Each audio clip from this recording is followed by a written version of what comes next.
भारत के नागरिक लोकतंत्र में अपनी पूर्ण आस्था रखते हुए शपथ लेते हैं कि हम अपने देश की लोकतांत्रिक परंपराओं की मर्यादा को बनाए रखेंगे तथा स्वतंत्र, निष्पक्ष एवं शांतिपूर्ण निर्वाचन की गरिमा को अक्षुण्ण रखते हुए निर्भीक होकर धर्म, वर्ग, जाति, समुदाय, भाषा अन्य किसी भी प्रलोभन से बिना प्रभावित हुए सभी निर्वाचनों में अपने मताधिकार का प्रयोग करेंगे। जय हिंद, जय भारत।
लोकसभा चुनाव 2024 मेरठ मतदान का जागरूकता दूत जो आज का कार्यक्रम है, तो इस नाते से यहाँ पर उपस्थित सामाजिक दूतों का पुनः हार्दिक स्वागत और अभिनंदन।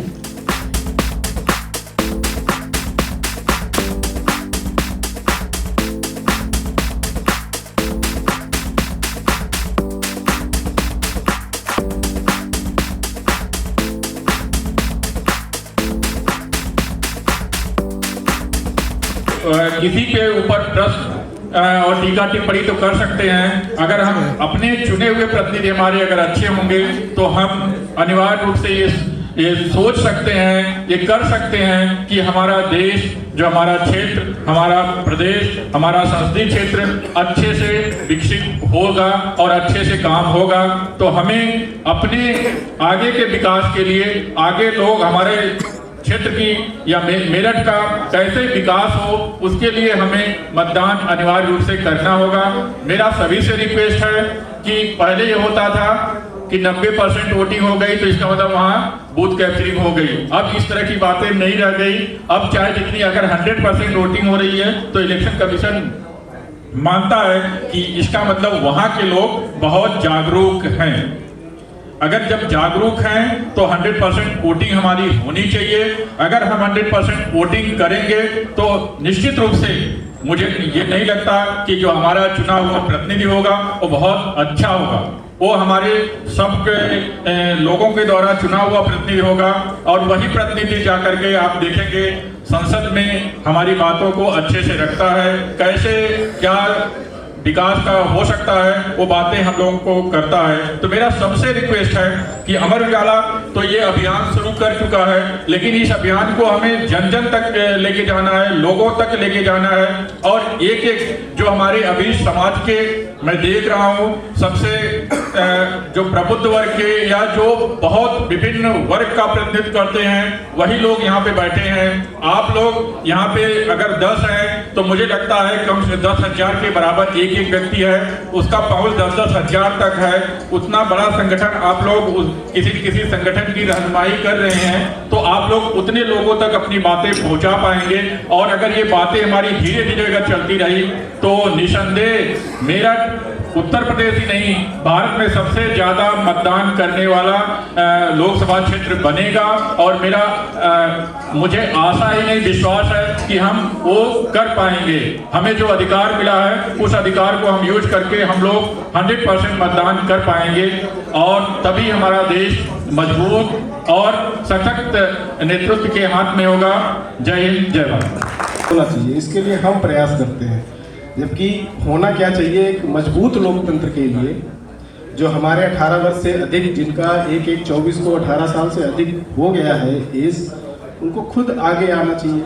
और ये हमारी जो पूरे वर्ल्ड में सबसे बड़ा लोकतंत्र कहा जाता है उसमें अपनी भागीदारी सुनिश्चित करनी चाहिए। इसके लिए हम लोग अभियान भी चलाते हैं और उसी के क्रम में आज ये अमर उजाला की पूरी टीम के द्वारा ये भी कार्यक्रम रखा गया है। मैं पुनः उनको बहुत बहुत बधाई और धन्यवाद देता हूँ। अगर हम जैसे हम लोग जनरली बात करते हैं अपने अधिकारों की, तो मतदान करना भी मतदान भी एक अधिकार है, साथ साथ हमारा कर्तव्य भी है। लेकिन हम लोग अधिकार और कर्तव्य में कभी कभी कंफ्यूज हो जाते हैं। अधिकार की बात तो सबसे आगे आके बढ़ के कहेंगे और जब कर्तव्य की बात आएगी तो पीछे चले जाएंगे। तो मेरा खासकर जो नवयुवक वर्ग है, पूरी अमर उजाला की टीम से मैं यही अनुरोध करूंगा, आपका ये अभियान बहुत बढ़िया है।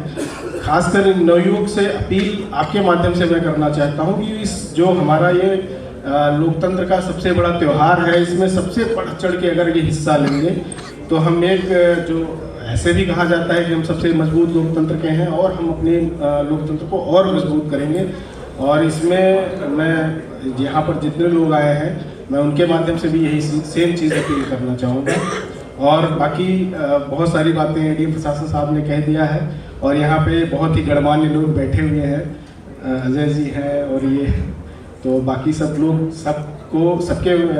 सब जानते हैं इस त्यौहार जो आगामी त्यौहार आने वाला है लोकतंत्र का, उनको कैसे अपना हिस्सा लेना है।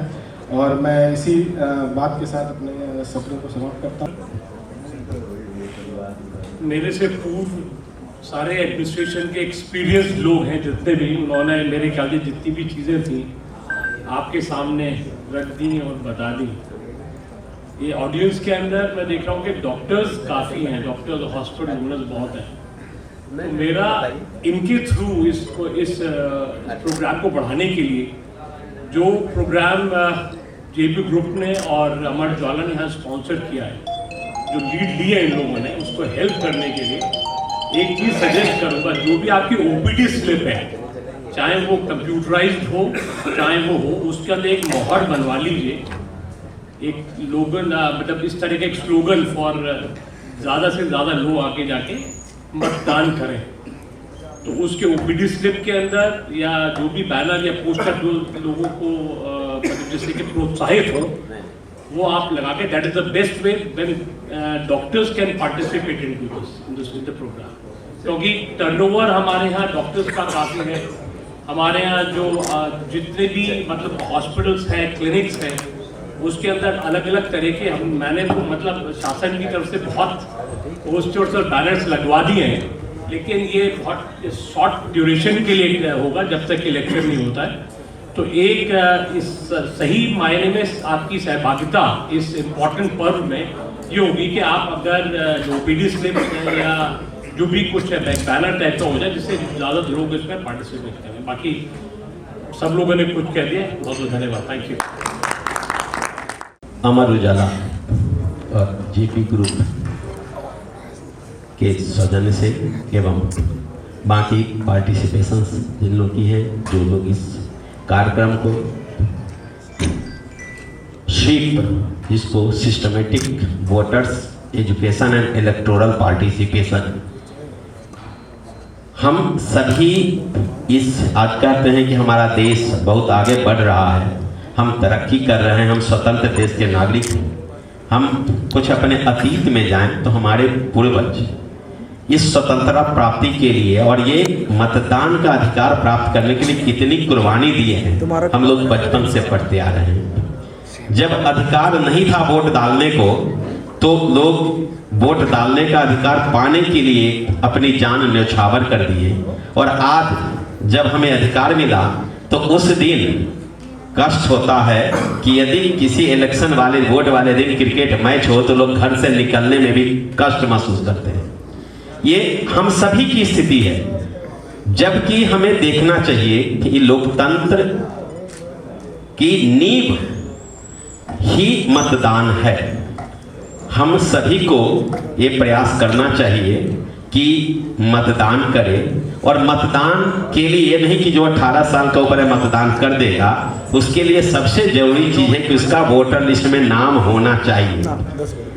मैं चूंकि कई बार इलेक्शन करा चुका, इतने अपने अनुभव से, और आप सभी का अनुभव होगा कि इलेक्शन वाले दिन तो अक्सर वोट पे इस बात का विवाद होता है कि मेरा नाम कट कैसे गया, लेकिन अब जाना भी कहीं नहीं है। हर आदमी दिन भर व्हाट्सएप देखते रहते हैं। एक NVSP पोर्टल है, वोटर हेल्पलाइन पोर्टल है, एक बार अपने मोबाइल में प्ले स्टोर पे वोटर डाल दीजिए तो आ जाएगा। उसमें केवल आपको अपना नाम डालना है, ये तो पता कर लीजिए कि आपका नाम है या कट गया या कहीं शिफ्ट हो गया या आपका नाम गलत है। मैं एक छोटा सा एग्जाम्पल दे रहा हूं। अपने यहाँ 7 विधानसभा हम सब जानते हैं, लगभग 27 लाख वोटर है। कष्ट की बात है कि इतने कार्यक्रम चल गए, पूरे जिले में 35,000 18 से 19 साल के वोटर हुए। वो भी तब कि यहाँ के जितने भी विद्यालय हैं, हर विद्यालय में कार्यक्रम लगा दिया, बच्चों को शपथ खिला दिया, जो अपने मम्मी पापा से भी बात कर लो।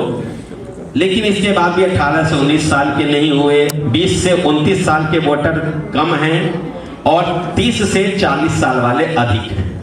इसका जो झुकाव है, यदि सोचें तो एक नई पीढ़ी को अभी भी उनमें ये भावना अभी भी नहीं आ रही है कि हमें वोटर लिस्ट में नाम बढ़वाना चाहिए। पहले था, ये पहले की बात थी, जो प्रशासन या लोग इसमें बहुत इंटरेस्ट नहीं लेते हैं, नाम नहीं बढ़वा लेते हैं। अब तो सारा कुछ ऑनलाइन हो गया। आप अपने मोबाइल से OTP लीजिए, अपने मोबाइल से ऑनलाइन कर दीजिए। पहले था कि इलेक्शन के समय होगा, 1 जनवरी को होगा, पिछले साल से उसमें भी संशोधन हो गया। साल में 4 क्वालिफाइंग डेट हो गया, 1 अप्रैल, 1 जुलाई, 1 अक्टूबर और 1 जनवरी। जब इतनी सुविधाएं दे दी और इतनी हमारे संविधान ने हमें अधिकार दे दिया, हम अपने घर बैठे मोबाइल से चेक कर सकते हैं आपका नाम है या नहीं है। ये आरोप लगा देना, चुपराए देखते हैं जो नाम कट गया। कोई भी ऑपरेटर है, कहीं किसी तकनीकी कारण से कट गया तो हमारे पास तो 5 साल है इलेक्शन देखने के लिए। अभी 2 मिनट बैठ के चेक कर लें, यदि नाम नहीं है तो एक फॉर्म भर दें। एक मैंने अभी देखा 120 साल का 48 मेरठ में, मैं चूंकि यहाँ का ERO भी हूँ, 120 साल से अधिक उम्र के थे। मेरी BLO को मैंने जाकर चल लो, मैं सोचा एक बार चल के उनसे मिल रहा हूँ, हमारा एक हो जाएगा, उनको आइकन बनाओ। कष्ट तो तब हुआ कि उनको उम्र 46 साल थी, उन्होंने 120 साल लिखा था। ये नहीं पिछले चुनाव में मैंने पूछा, पिछले चुनाव में उन्होंने वोट दिया था, एक बार वो अपने कहा कि ठीक करवा सकते थे। तो ये सब चीजें क्या दिखाती है कि जागरूकता की वाली बात, यदि गलती है तो उसको हम ठीक करा सकते हैं। यदि किसी का हमारे परिवार का नाम नहीं है, उसका नाम हम बढ़वा सकते हैं। और सबसे बड़ी बात कि उस दिन हम वोट देने के लिए टाइम निकाल सकते हैं। सब लोगों के पास व्हाट्सएप चलाने के लिए टाइम है, हर किसी के पास, लेकिन केवल एक बार देख लें, इसके लिए हम लोग उतना जहमत, ऐसा नहीं कि हम नहीं चाहते, यदि सबको बताते भी हैं मेरा आज आप सभी से निवेदन है कि हम सभी इतने हैं कि एक एक आदमी 200, 300 लोगों को प्रभावित कर सकते हैं, बता सकते हैं। लेकिन आज आपसे करबद्ध निवेदन है कि पहले अपना नाम इंश्योर कर लीजिए कि आपका नाम है, सही है, और इसके बाद अगल बगल के जो है 18 से 19 साल वाले नए लोगों को, भावी पीढ़ी उसी के पास आता है, उनको बताइए कि नाम बढ़ाओ, वोट डालने जाओ, और तभी हमारा देश सुरक्षित रहेगा। केवल कह देने से हमारा लोकतंत्र बहुत मजबूत है। कोई क्रिकेट मैच हो गया, हम वोट डालने नहीं जाएं, अपने पसंद का वोट न डालें, तो ये भी केवल बहाना है। तो मेरा सभी से आग्रह रहेगा कि ये बहुत अच्छा कार्यक्रम है, और लोग अमर उजाला का क्या, हम सभी लोगों का कार्यक्रम होना चाहिए। धन्यवाद तो अमर उजाला को और बाकी सभी जितने भी लोग इनके ग्रुप इनमें सहयोग दे रहे हैं, उनका तो शुक्रगुजार हम लोगों को होना ही चाहिए। और हूँ भी, जो काम हम सभी का है ये लोग उठा रहे हैं झंडा आगे लेकर के, अब ये लोग आगे चल रहे हैं, तो इनको धन्यवाद देते हुए हम सब लोग भी ये करें कि इनके जिन्होंने एक मुहिम छोड़ा है, इस मुहिम में इतना हो जाए कि मेरठ में प्रदेश में नंबर 1 पे हम नहीं आ रहे हैं। लेकिन मैं पिछली बार अमरोहा में था, अमर उजाला वाले वहाँ भी लास्ट ईयर 2022 वाले में भी काफ़ी कार्यक्रम कराए थे। पूरे प्रदेश में नंबर 2 स्थान पे हम लोग आए थे। मेरठ उसमें बहुत पीछे था। इस बार आप लोगों के सहयोग से पहले, दूसरे, तीसरे में भी आ जाएगा, तो ये बहुत अच्छा लगेगा। अब पूरे प्रदेश में मेरठ का नाम किसी नाम का मोहताज नहीं है, लेकिन इसमें भी एक अच्छा स्थिति आ जाएगी, बढ़िया स्थिति आ जाएगी। इसी बातों से मैं अपनी बात समाप्त करता हूँ। धन्यवाद।